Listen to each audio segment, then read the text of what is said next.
Pedro Sánchez lleva 2 años mirando a la cámara y diciéndote que no conocía a Leire Díez. 2 años, con esa cara, con esa seguridad. Y tú lo veías y pensabas, o miente o no miente, pero no hay forma de demostrarlo. Esta noche Iker Jiménez encontró la forma. Un vídeo de 2022. Un acto oficial del Ministerio del Interior. Marlaska al fondo. Y Leire Díez sentada, cómoda, sin esconderse, al lado del hombre que más sabe de Pedro Sánchez en el mundo. Su amigo de juventud. El del círculo que no aparece en los organigramas, pero que todo el que trabaja en Moncloa conoce perfectamente. ¿Quién es ese hombre? Te lo voy a decir. Pero antes necesitas entender lo que rodea ese vídeo, porque si te doy el nombre ahora, sin saber todo lo que hay debajo, vas a pensar que es una coincidencia. Y cuando acabes este vídeo, vas a entender que no lo es en absoluto. Y si crees que Leire Díez tiene mucho más que contar, suscríbete al canal y activa la campanita. Porque cuando salga lo siguiente, aquí te lo vamos a contar antes que nadie. Esta noche en Horizonte han salido los chats internos de la operación. Los chats entre Leire Díez y su abogado Jacobo Teijelo. Y lo primero que hay que entender es el tamaño de lo que estaban montando, porque cuando lo ves escrito en negro sobre blanco, cuesta creerlo. Teijelo le escribe a Leire: se lo he mandado a mis 61 periodistas habituales, a ver cómo sale. 61. Y luego añade: ya he hablado con más de una docena de ellos interesados. 61 periodistas, con acreditación, con carné de prensa, distribuidos por los principales medios de España, dispuestos a publicar lo que les mandaba el abogado de la fontanera del PSOE a cambio de algo. Iker Jiménez los leyó en directo. Eduardo Inda no tardó ni 2 segundos en ponerles nombre. Sicarios. Y tenía razón, porque esto no era opinión política. No era gente que simpatizaba con el gobierno y punto. Esto era una operación. Gente que fabricaba rumores para torpedear investigaciones judiciales en curso. Gente que publicó 2 DNI falsos para hundir a un juez. Gente que usaba Crónica Libre como lanzadera, colaba la basura ahí, y luego conseguía que esa misma historia llegara a la hora de la 1 de Televisión Española. El circuito perfecto. Fabricas el bulo en un medio pequeño, lo amplificas en la televisión pública, y al día siguiente es noticia confirmada en todas partes. En los chats, Teijelo le detalla a Leire exactamente cómo funciona su red, menciona a periodistas concretos por nombre, habla de medios concretos, y en un momento dado escribe algo que lo resume todo. Mi canal habitual, así lo llama, su canal habitual, como si tener a decenas de periodistas dispuestos a publicar lo que les mandas fuera algo tan rutinario que ni merece explicación. Una infraestructura, un servicio, disponible cuando la cloaca lo necesitaba. Y Leire no era una observadora pasiva en esos chats. Participaba, orientaba. En un momento señala un objetivo concreto, habla de dinamitarlo, de cómo conseguir que determinada información llegue a determinados periodistas en el momento exacto para hacer el máximo daño. Esto no era una militante de base actuando por su cuenta. Esto era una operación coordinada con una dirección clara. Teijelo no hablaba solo de periodistas conocidos. Mencionaba nombres concretos, medios concretos, y luego añadía algo que Iker subrayó. Hay un segundo bloque de periodistas, gente sin mucho nombre, sin mucha audiencia, pero colocada en sitios estratégicos, tentáculos en todas partes. Y según los propios chats, todavía no se ha levantado todo el secreto del sumario. Los 61 son solo los que han salido esta noche. Hay más. ¿Cuántos más? No lo sabemos aún, pero el propio texto de los chats deja claro que la red era mucho más grande. Soto y Bars lo explicó esta noche con una claridad que vale la pena repetir. Estos periodistas no hacían esto gratis. La Unidad Central Operativa de la Guardia Civil, una de sus líneas de investigación, es precisamente esa, que los periodistas que colaboraban con la cloaca del PSOE lo hacían cobrando.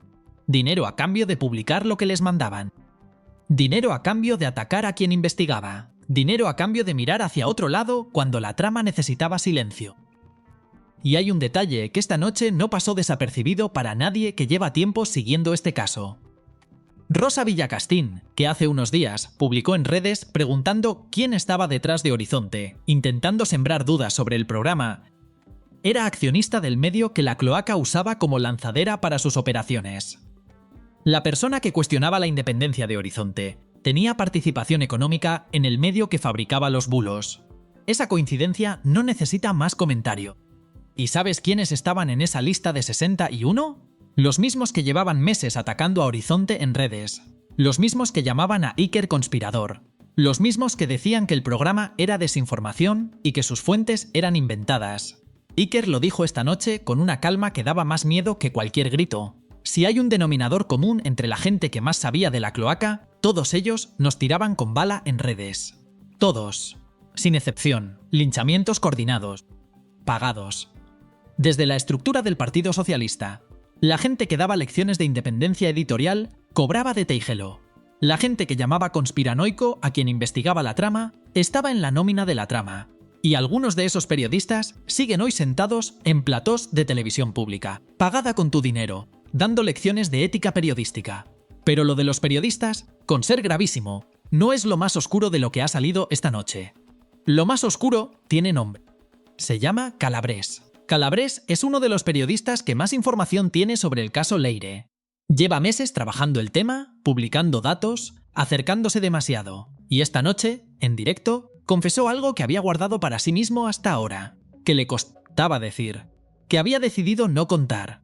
Alguien de dentro, alguien muy cercano a Leire Díez, le avisó. La fontanera había pedido que se accediera a las bases de datos de la Policía Nacional para localizar su domicilio particular, dónde vivía, dónde dormía. Para eso usaron las bases de datos de la Policía Nacional, para saber dónde vivía el periodista que más sabía sobre ellos. Y la Policía Nacional la financias tú con tus impuestos. Calabrés lo resumió con una frase que no necesita explicación. Esto no era para mandarme una tarta. Piensa en lo que implica eso un momento. Leire Díez no es policía, no tiene credenciales, no tiene acceso legal a ninguna base de datos de seguridad del Estado.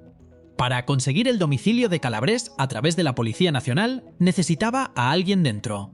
Un funcionario, un agente, alguien con placa y con acceso autorizado al sistema que decidió usarlo para localizar a un periodista que investigaba a la cloaca. Esa persona existe. Tiene nombre. Tiene número de placa. Y a día de hoy no hay ninguna respuesta pública sobre si ha sido identificada, investigada o apartada del cuerpo mientras dura la instrucción judicial. Lo que eso significa es sencillo y aterrador a la vez. Si esa persona sigue en su puesto, con sus credenciales, con su acceso a esas mismas bases de datos, la capacidad de la cloaca para vigilar a periodistas, jueces o cualquier persona que investigue esta trama no ha desaparecido. Sigue activa. Y Calabrés tuvo suerte porque alguien de dentro se lo dijo a tiempo. La pregunta que nadie está haciendo en voz alta es cuántos no tuvieron esa suerte. ¿Cuántos periodistas, cuántos jueces, cuántos fiscales que decidieron no seguir el guión fueron rastreados de la misma forma sin saberlo? Y si crees que la Policía Nacional era el único tentáculo del Estado que tenía esta gente, hay más. En esos mismos chats aparece una conversación grabada donde uno de los operadores de la trama le dice a un empresario al que intentaban presionar, con una naturalidad que hiela: el fiscal general del Estado es nuestro aliado. Nuestro aliado. En primera persona, con la puerta cerrada, pensando que nadie escuchaba. El fiscal general del Estado, García Ortiz, el mismo que ya ha sido condenado por el Tribunal Supremo por filtrar información confidencial del caso González Amador. El mismo que tuvo que dimitir. El mismo que el gobierno defendió hasta el último segundo con una energía que ahora resulta obscena. Su aliado. Lo decían entre ellos, sin el menor pudor, con la misma naturalidad con la que hablaban de sus 61 periodistas y de sus accesos a las bases de datos policiales. Fíjate en lo que eso significa en la práctica. La Fiscalía General del Estado no es un despacho de abogados privado. Es la cúpula del Ministerio Público. La institución que decide qué se persigue y qué no, con qué intensidad, con qué recursos. Tener al fiscal general como aliado no es tener a un amigo influyente. Es tener la llave de una parte del sistema de justicia. Es poder orientar investigaciones, frenar otras, decidir qué llega a juicio y en qué condiciones. Y ellos lo decían con esa naturalidad, nuestro aliado, como si fuera lo más normal del mundo. Policía Nacional, Guardia Civil, Fiscalía General del Estado, medios de comunicación. Ya no queda institución del Estado que no haya tocado esta gente.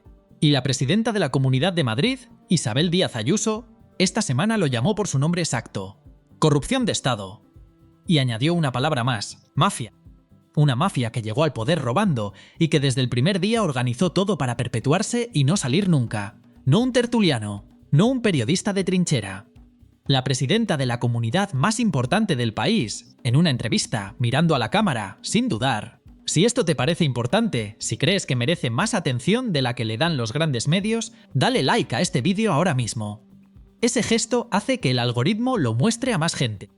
Y suscríbete. porque lo que viene a continuación es lo que el gobierno lleva meses intentando que no salga. Esta semana el periodista Vito Quiles hizo algo que pocos se atreven a hacer.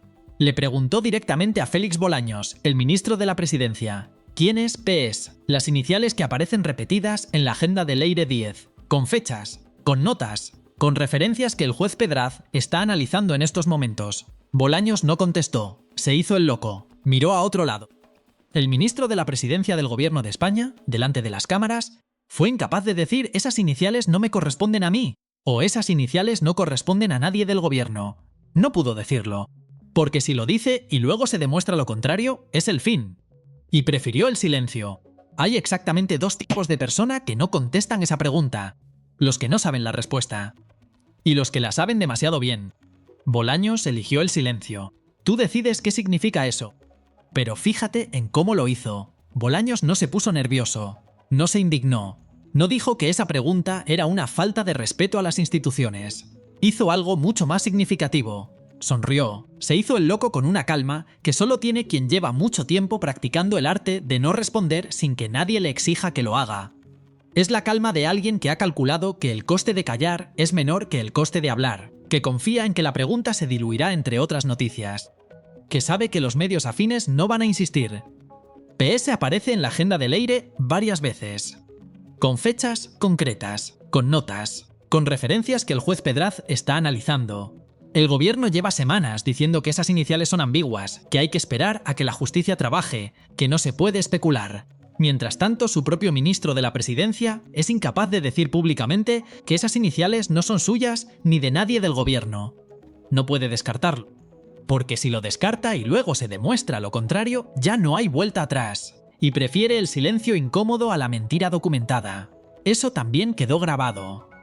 La imagen de Bolaños mirando a otro lado mientras le hacen la pregunta más directa de la legislatura dice más que cualquier declaración que pudiera haber dado. Y mientras Bolaños callaba, alguien encontró el vídeo, un vídeo de 2022, un acto oficial del Ministerio del Interior, con Marlaska presente. Y en ese vídeo aparece Leire Díez, sentada, cómoda, con toda la naturalidad del mundo, como alguien que ha estado en ese tipo de actos muchas veces, como alguien que conoce perfectamente a la gente que hay en esa sala, la militante sin cargo, la que actuaba sola, la que Sánchez dijo que no conocía, y a su lado hay un hombre cuyo nombre el gobierno no puede pronunciar sin que todo el relato oficial se desmorone. Porque ese hombre conecta a Leire Díez directamente con Pedro Sánchez de una forma que destruye cada cosa que el presidente ha dicho en los últimos 2 años sobre este asunto. Necesitas saber quién es ese hombre antes de que te diga su nombre, porque si te lo doy ahora sin contexto, no vas a entender por qué es devastador. El gobierno no solo dijo que Sánchez no conocía a Leire, dijo que no había ninguna conexión orgánica entre ella y la Moncloa, que era una militante de base, que si había hecho algo ilegal lo había hecho sola, sin conocimiento de nadie en el círculo del presidente. Eso es lo que dijeron, durante meses, con toda la convicción del mundo. Y ahora hay un vídeo de 2022 que los deja en evidencia de una forma que no tiene vuelta atrás. Hay algo en ese vídeo que el gobierno no puede editar ni explicar con un comunicado de prensa. Leire no está escondida en un rincón. No está de pie en la periferia como alguien que se ha colado. Está sentada, cómoda, al lado de ese hombre, con la naturalidad de quien lleva tiempo moviéndose en esos espacios, con Marlaska presente, en un acto del Ministerio del Interior, en 2022. Y todo quedó grabado. Ese hombre tiene un nombre, y ese nombre es lo que conecta todo lo que has visto hoy en un solo punto. Los periodistas, las bases de datos, el fiscal como aliado, Bolaños callando, todo converge en ese nombre. Porque ese nombre responde la única pregunta que el gobierno no puede contestar. ¿Cómo tenía la cloaca tanta protección, tanto acceso, tanta impunidad durante tanto tiempo? La respuesta está en quién es ese hombre para Pedro Sánchez. Ese hombre se llama Juan Manuel Serrano. Juan Manuel Serrano no es un cargo institucional, no aparece en ningún organigrama oficial, no es un secretario de Estado ni un asesor técnico que pueda justificar su presencia en ese acto por razones profesionales.